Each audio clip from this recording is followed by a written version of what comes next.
मोदी सरकार कल अपना अंतरिम बजट पेश करने जा रही है। इस बजट में तमाम तरह के वादे निभाए जा सकते हैं, खासतौर पे इसलिए क्योंकि अंतरिम बजट इसलिए कहा जा रहा है क्योंकि चुनाव बिल्कुल करीब है। ऐसे में क्या सरकार फैसले ले सकती है? ग्रोथ रेट को लेकर जो प्रोजेक्शन किया जा रहा है, क्या हम उसको अचीव कर पाएंगे और किस तरह से इस बार के बजट को देखा जाएगा? इस पर बातचीत करने के लिए एसपी शर्मा साहब चीफ इकोनॉमिस्ट हैं हमारे साथ पीएचडी चैम्बर से। सर, कल का बजट अंतरिम बजट कहा जा रहा है, क्या बजट में खास हो सकता है, क्या उम्मीदें लग रही? देखिए, भले ही ये अंतरिम बजट है लेकिन ये बहुत ही डायनामिक बजट रहेगा क्योंकि हमारी जो इकॉनमी है बहुत ही डायनामिक है। We are the growth leader. हम विश्व में बड़ी इकॉनमीज़ में सबसे तेज़ गति से बढ़ने वाली अर्थव्यवस्था है। और जो कोरोना के बाद हमने जो माहिरियत की है कि हम 9% से ऊपर ग्रो किए उसी के 1 साल के बाद, और अभी भी हम 7% के ऊपर ग्रो कर रहे हैं। इस साल के आंकड़े भी बहुत अच्छे हैं। एनएसओ ने बोला है कि हम लगभग कोई 7.3% के ऊपर ग्रो करेंगे, और आईएमएफ के आंकड़े हैं कि हम लगभग कोई 6.7% पे ग्रो करेंगे, जो कि लार्ज इकॉनमीज़ में सबसे ज़्यादा ग्रोथ है। और चाइना हमसे काफ़ी पीछे है अभी। चाइना का अगर आप देखेंगे अगले 5 साल का जो एवरेज ग्रोथ रेट है वो 4 और 4.5 के बीच में बनता है। हमारा जो एवरेज ग्रोथ रेट है वो 6.5% के आसपास बनता है। तो India is leading economy and growth leader now. तो इस जंक्चर पे हमारे पास बहुत संभावनाएं हैं, सरकार के पास बहुत संभावनाएं हैं। हमें आने वाले टाइम में बहुत सारी अपॉर्चुनिटीज़ क्रिएट करनी है, खासकर रोजगार के लिए और जो मैन्युफैक्चरिंग के लिए। मैं समझता हूं कि सरकार का जो मेजर फोकस है वो मैन्युफैक्चरिंग के ऊपर रहेगा कि मैन्युफैक्चरिंग में हम इसको और किस तरीके से बोल्स्टर कर सकते हैं कि ज़्यादा से ज़्यादा जो फैक्ट्रीज़ हैं वो अपने अपने प्रमाइसेस में और वर्कफोर्स को और लगाएं। और उसके लिए क्या चाहिए हमें कि डिमांड चाहिए इकोनॉमी में। जब डिमांड होगी तो मैन्युफैक्चरिंग में ग्रोथ आएगी। तो डिमांड के लिए सरकार को ग्रास रूट लेवल से डिमांड के लिए बहुत एक्सपेक्टेशंस हैं कि सरकार डायरेक्ट टैक्सेस में, जिसमें बहुत रैशनल होने की ज़रूरत है हमें, जिसका कि सीधा बोझ जो है मिडिल क्लास के ऊपर या लोअर मिडिल क्लास के ऊपर जाता है, क्योंकि हम 15 लाख की इनकम को ही पीक रेट दे रहे हैं। 30% हम मिडिल इनकम को ही लगा रहे हैं अभी। तो उसको एनहेंस करने की ज़रूरत है। कम से कम जो पीक रेट है वो 25 लाख के ऊपर होना चाहिए, और थ्रेशोल्ड लेवल को इंक्रीज़ किया जा सकता है। तो संभावनाएं बहुत हैं जो मिडिल क्लास के कंजम्पशन को बूस्ट कर सकती हैं, क्योंकि जो पर्सनल डिस्पोजेबल इनकम, जिसको हम कहते हैं कि एंड ऑफ द डे आपके हाथ में सब टैक्सेस और ये सब चुकता करके बचा क्या, तो भी बहुत कम हो जाता है, क्योंकि इन्फ्लेशन रहा है इकॉनमी में, और जो दूसरी रोज़मर्रा की ज़िंदगी है उसमें बहुत खर्चे हो जाते हैं। तो सरकार इसके लिए ज़रूर कुछ अनुचित जो है प्रावधान करेगी। इसमें थोड़ा सा हम समझना चाहेंगे कि टैक्सेशन को लेकर के सरकार क्या अंतरिम बजट में कोई फैसला ले सकती है? क्योंकि टैक्सेशन को लेकर के हमेशा से सवाल खड़ा रहता है। आम जनता को इस समय टैक्स से मतलब है, कितनी छूट लग रही है, संभावना क्या है? देखिए, अंतरिम बजट का ये मतलब नहीं है कि सरकार कुछ फैसले नहीं ले सकती। वो ये होता है कि क्योंकि वोट ऑन अकाउंट कि आपका जुलाई में आप फुल बजट पेश करेंगे, जब सरकार फुल फ्लेज्ड स्थिति में होगी, तो अभी भी आप बहुत बड़े बड़े फैसले ले सकते हैं। जो प्रावधान है वो आपके अगले 2-3 महीने के लिए जो है किए जाते हैं, जब तक फुल बजट नहीं आता। तो कुछ भी फैसला लिया जा सकता है। हम नहीं समझते कि सरकार के ऊपर कोई रेस्ट्रिक्शन है। पहले भी लिए हैं, 19 में भी लिए हैं, उससे पहले 2014 में भी हुए हैं। तो कुल मिला के जो है, जैसे मैंने बताया कि बहुत ही डायनामिक और दुर्लभ बजट रहने की संभावना है, जो शायद हर एक भारतीय नागरिक के लिए कुछ ना कुछ लेके आएगा। अच्छा, ये 10% की 15% पे जो इंपोर्ट ड्यूटी थी उसको सरकार ने कम कर दिया, उसको 5% घटा करके 10% पे ले आए। 33% गिरावट हो सकती है, खासतौर पे मोबाइल मैन्युफैक्चरिंग यूनिट्स को लेकर। कितना बूस्ट लग रहा है इसमें जो कटौती की है? क्योंकि हम देखो, मोबाइल मैन्युफैक्चरिंग में हम बहुत महारत हासिल कर रहे हैं, हम बहुत तेज़ गति से आगे बढ़ रहे हैं। अभी हमने अपनी डिमांड को फुलफिल करने के साथ साथ हमने एक्सपोर्ट भी शुरू कर दिया है।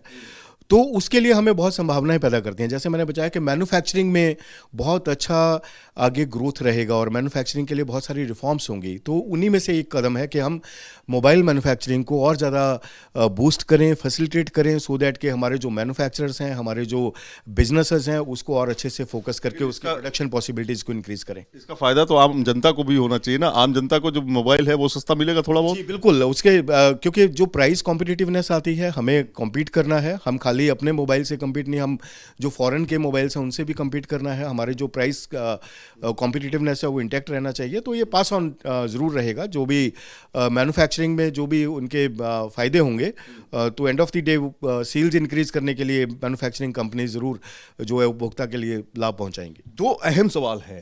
पहला सवाल तो ये है कि माना जा रहा है कि चाहे वो रेलवेज हो, चाहे वो इंफ्रास्ट्रक्चर हो या फिर हाईवेज हो, इसको लेकर के सरकार जो है 30% तक बजट एलोकेशन बढ़ा सकती है। आपको क्या लग रहा है? क्योंकि बजट में इस बात में भी चर्चा 2,40,000 करोड़ का जो बजट में दिया था पिछली बार रेलवे को, इस बार रेलवे को ज़्यादा कुछ पैकेज मिल सकता है? देखिए, वो सरकार को करना ही होगा, क्योंकि जो इंडिया एक डेवलप्ड इकॉनमी बनने जा रहा है 2047 तक, उसके लिए हमें state of the art infrastructure चाहिए।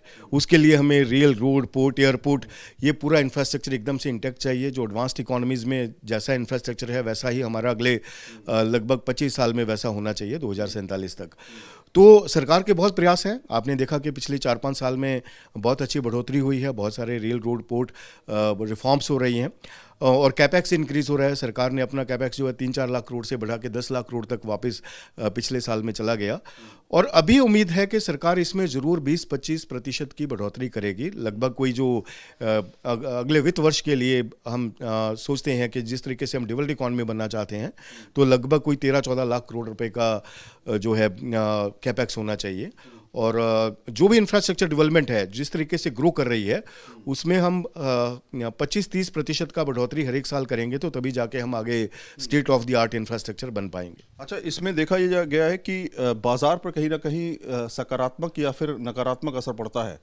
इस बार के बजट से आपको क्या लग रहा है कि बाजार किस तरफ जाता हुआ दिखाई देगा, खासतौर पर शेयर बाजार की बात करें? देखिए, शेयर बाजार बहुत इंटैक्ट है। पीछे हमने देखा कि बहुत अच्छी संभावनाएं हैं, रिटेल पार्टिसिपेशन बढ़ी है। अभी हमारा बाजार जो है वो फॉरेनर्स के ऊपर, FIIs के ऊपर ज़्यादा डिपेंडेंट नहीं है और संभावनाएं हैं, क्योंकि इंडिया एक उभरती हुई इकॉनमी है, इंडिया एक ग्रोथ लीडर है। और जो मनी है, they always find the good growth partner. उनके लिए अच्छा जो ग्रो करने वाला कंट्री है वहीं पे वो इन्वेस्ट करते हैं। तो बाजार की स्थिति इंटैक्ट रहेगी, बाजार बहुत स्ट्रांग रहेगा। और हमारी मार्केट्स, ये जो है, जो हमारी बुल मार्केट है, जो हमारी कैपिटल मार्केट है, रोबस्ट कैपिटल मार्केट है, वो खाली 1-2 साल के लिए या 10 साल के नहीं है। हमारी बुल मार्केट बहुत लंबे समय तक चलने वाली है। This is the start of the bull market. आखिरी सवाल कि किस तरह से इस बार आप 5 ट्रिलियन इकोनॉमी की जो बात सरकार करती रही है, उसको किस तरह से आप देख रहे हैं? सरकार तो मान रही है कि 2024-25 तक हम जो है 5 ट्रिलियन इकोनॉमी को अचीव कर लेंगे। देखिए, इस साल हम 4 ट्रिलियन तो हो ही रहे हैं, पहुंच गए हैं। और जो अनुमान है वो 26 तक हम $5 ट्रिलियन इकोनॉमी बन जाएंगे और 2030 तक 7 ट्रिलियन इकोनॉमी बनेंगे हम, जो विश्व में हम तीसरी बड़ी अर्थव्यवस्था होंगे और एशिया में दूसरी बड़ी। तो संभावनाएं बहुत हैं। आने वाले टाइम में ये सब जो आंकड़े हैं हमारे सामने आएंगे और जिस तेज गति से हम बढ़ रहे हैं, ये जो हम संभावनाएं रख रहे हैं वो बहुत ही अच्छे तरीके से हमारी साकार होंगी। और हमने देखा है कि हम बहुत तेज गति से और जिस तरीके से हम ग्रो करना चाहते थे उसी तरीके से हम ग्रो कर रहे हैं, आगे भी ऐसे ही करते रहेंगे। तो कुल मिलाकर के कल वित्त मंत्री निर्मला सीतारमण बजट पेश करेंगी। इस बार का बजट जो है वो अंतरिम बजट होगा, क्योंकि सरकार इलेक्शंस में जा रही है, आम चुनाव में जा रही है। खास बात ये हो सकती है इस चुनाव में, इस बार के बजट में, कि आपका जो सैलरीड क्लास के जो लोग हैं उनको कहीं ना कहीं राहत मिल सकती है, ऐसा बताया जा रहा है, क्योंकि चुनाव करीब है। और दूसरा ये कि पेट्रोल डीजल को लेकर के एक्साइज ड्यूटी में कटौती करने को लेकर के बड़ा फैसला सरकार ले सकती है। तीसरा ये कि इंफ्रास्ट्रक्चर, रोडवेज और साथ में रेलवेज में करीब 30% तक की बढ़ोतरी सरकार बजट में अनाउंस कर सकती है। हो सकता है इसको पूरा करने के लिए सरकार को फुल बजट जब पेश करेगी तब अनाउंसमेंट हो, लेकिन सरकार का ध्येय है कि इंफ्रास्ट्रक्चर बढ़ेगा तभी रोजगार भी पनपेगा और भारत विकासशील से विकसित देश की तरफ आगे बढ़ेगा। विजुअली सुमेंद्र के साथ सईद आबिर हुसैन, न्यूज नेशन, दिल्ली।